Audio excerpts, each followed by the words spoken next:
Miles Guo was born as the seventh son into an ordinary family in the Shandong province of China. During the Cultural Revolution, his parents were sent to northeast China, where Miles ultimately dropped out of junior high school and started in the business world. In 1989, Miles supported the student movement that culminated in the massacre at Tiananmen Square. In support of the movement, he sold his motorcycle to donate to the cause for freedom. Police took notice and not only arrested Miles, but his only younger brother was shot and killed by a drunken officer. A second arrest was for counter-revolutionary crimes, and he spent 22 months in prison. After his release from prison, Miles founded Yetta Real Estate in Zhengzhou in 1991. In 2002, Miles went to Beijing to look for business opportunities. He then founded Zhangquan Real Estate and built landmarks in Beijing similar to Pangu Plaza, the famous dragon building near the Olympic site. In 2003, during the Pangu Plaza project, corruption entered its ugly head, where Liu Zhuhua, the deputy mayor of Beijing, attempted to steal away the project from Miles. Once the site for the 2008 Olympics in China was determined, the value of the land of Pangu Plaza skyrocketed, making it a prime target for kleptocrat theft. After a 3-year battle against the corruption in Beijing, Miles won the case and his land rights were restored. Miles had become the only man to challenge the CCP and send a senior CCP official to prison. Unfortunately, this caught the attention and anger of Wang Qishan and many other government officials. Wang Qishan held the position of Secretary of the Central Discipline Inspection Commission. That is a very long way to say Chief of Corruption. Since Miles had beaten the system, heads needed to roll. Wang Qishan successfully arrested all who had taken part in the investigation of Liu Zhuhua, the deputy mayor of Beijing, who Miles had beaten in court and was sent away. Once Miles learned of these arrests, he understood it was only a matter of time before the chief of corruption, Wang Qishan, came after him. Miles decided to not wait around and first took off to go to Hong Kong. On January 10th of 2015, Miles' family and employees were arrested by several hundred policemen, all armed with weapons and live ammunition. All innocent, all leaving their lives, all pawns in an attempt to get Miles to return to China. Later in 2015, Miles would enter the United Kingdom, and by 2017, Miles was residing in America and seeking political asylum. Miles began his career breaking news as a whistleblower on January 26th of 2017, where he exposed a large number of high-level scandals, including exposing the illegitimate son of Wang Qishan, as well as Wang's large number of overseas assets. Miles also revealed the connection between Wang Qishan's family and the HNA Group. The HNA Group connection is huge. As you can imagine, Chinese authorities went berserk about the revelations Miles was exposing. The Ministry's Secretary of Security, otherwise known as head thug Liu Yaoping, was sent 3 times to meet Miles in London and New York in an effort to get him to stop releasing the CCP dirty laundry. On one trip to New York, Liu Yaoping was briefly detained by the FBI at the airport for being suspected of carrying out law enforcement outside of judicial jurisdiction.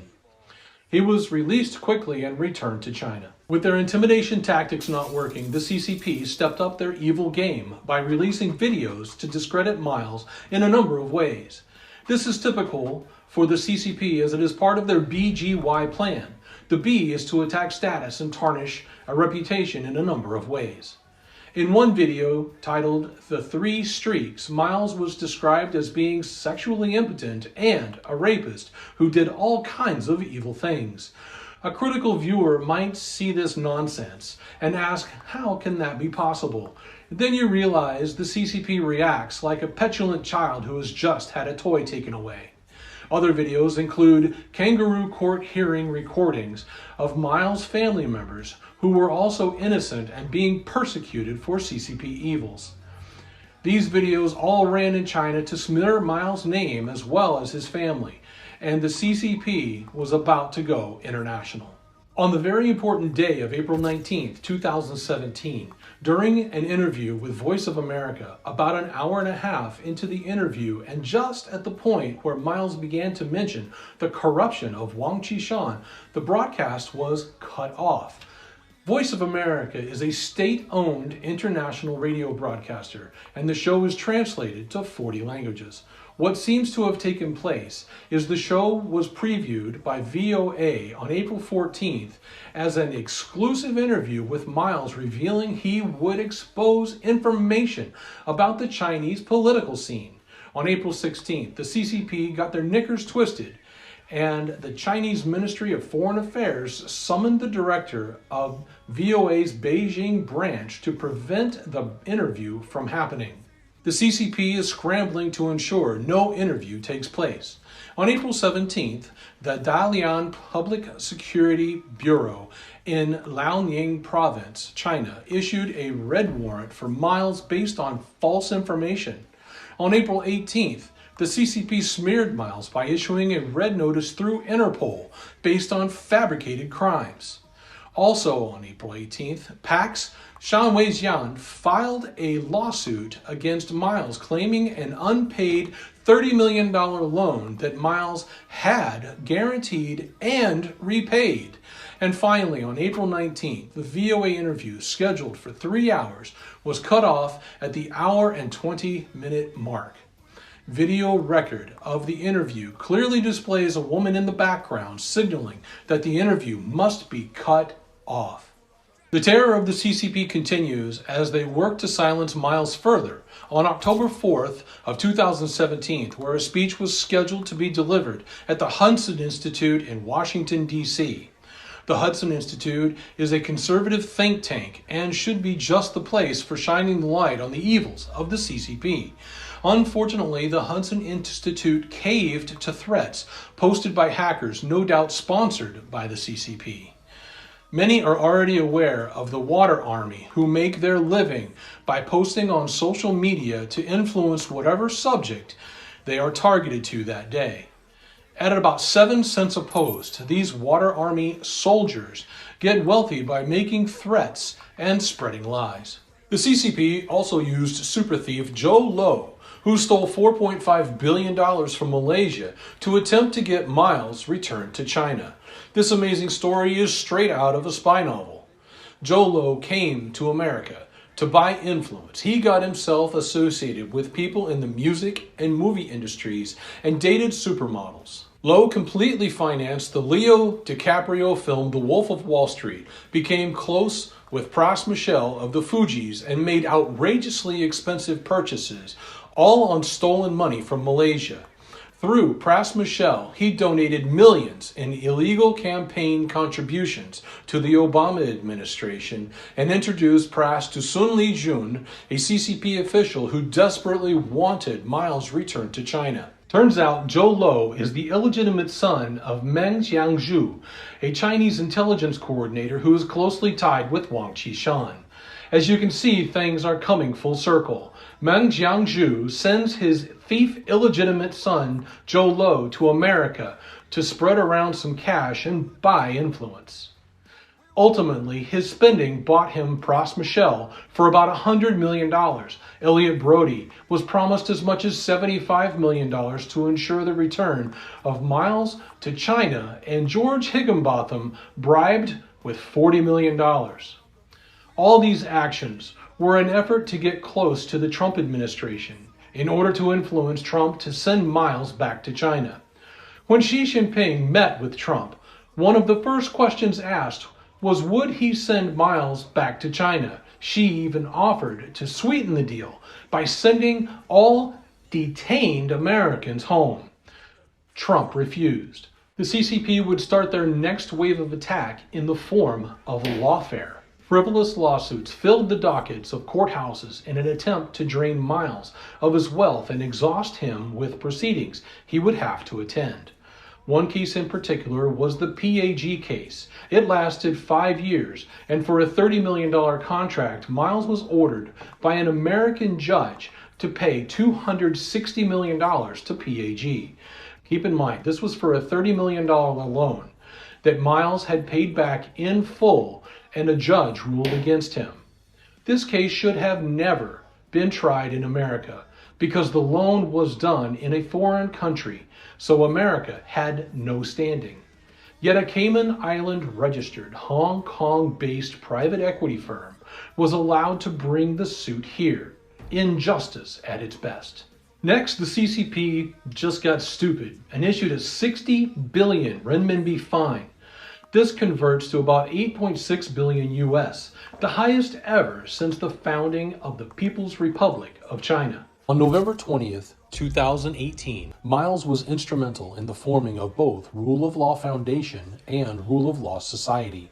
Fellow fighters against the CCP from all over the world donated money to support spreading the truth to eliminate the Chinese Communist Party and save people from the evils of the CCP. When the COVID virus first began to spread, Miles was one of the first to let the world know it was released by the CCP in Wuhan, China. This was in no way a natural disaster, but a man-made biochemical weapon with the intent on infecting hundreds of millions. Miles wanted to keep his message flowing to his following, but Twitter, YouTube, and others he had been using began restricting and deleting his videos. Miles dreamed of creating a G Media Group, and soon GTV Media Group was created in April of 2020, but was later shut down by the Communist Party's infiltration. Soon, G News, G Fashion, G Clubs, G Music, and other G Series sites were created as part of G Media. On June 4th of 2020, Miles, working together with Steve Bannon and Hao Haidong, formed the new federal state of China. The NFSC is an alternative government in exile for the people of China and aimed to bring down the CCP. Miles reached yet another milestone on July 4th, 2021, when Getter was established to create a social media platform to spread truth and exist as a free speech platform that would not censor users for subject matter that the powers that be deemed inconvenient. Getter has continued to grow with this philosophy and has become a home for alternative news outlets instead of censoring platforms like YouTube and Facebook. In August of 2021, Miles was quick to inform everyone not to get vaccinated. The virus is a bullet, but the vaccine was a disaster in the making that would cause massive loss. Soon after, died suddenly began trending until being shut down by big media. On August 30th, 2021, Miles broadcast to all through the Getter platform to tell everyone the antidote for the CCP virus, which included artemisinin and ivermectin. Finally, these treatments are available to the masses, but for the longest time, major media and nighttime TV hosts mocked the use of a horse dewormer, of which ivermectin can also be used. Greedy doctors didn't want to use a medicine that had been around for ages, but would rather put them on respirators and prescribe the Fauci death drug remdesivir, a combination that led to countless unnecessary deaths. November 1st, 2021, Miles championed the creation of H-Coin and H-Dollar with the Himalaya Exchange to give followers an opportunity at investment in cryptocurrency, opening at an initial price of 1 cent and a total of 1 billion coins issued the first year. H-Coin reached a peak price of over $50 per coin, and H-Dollar is set at a 1-to-1 ratio with the US dollar. Miles didn't keep any coins for himself or his family. On March 4th, 2022, Miles organized the fellow fighters of the new federal state of China to go to Ukraine to rescue those in harm's way from the Russian invasion. Free evacuation services were offered to get people out of the war zone. Finally, the infiltration of the DOJ and FBI. Over 100 FBI agents raided Miles' home on March 15th, 2023. They took Miles out in the early hours of the morning. With only FBI agents on site at the Sherry Netherland Hotel apartment, somehow it caught fire. no accountability, and no information on what they needed to destroy has been provided. In court, the prosecuting attorneys had to admit they had worked a lot with China, the same China that falsified charges against Miles in retaliation for telling the world of the evil plans of the CCP. As you can see, the CCP will stop at nothing to get revenge on a man that was the only one to have beaten them in 100 years. The psychotic and hysterical actions of the CCP against one man shows their absolute fear of him.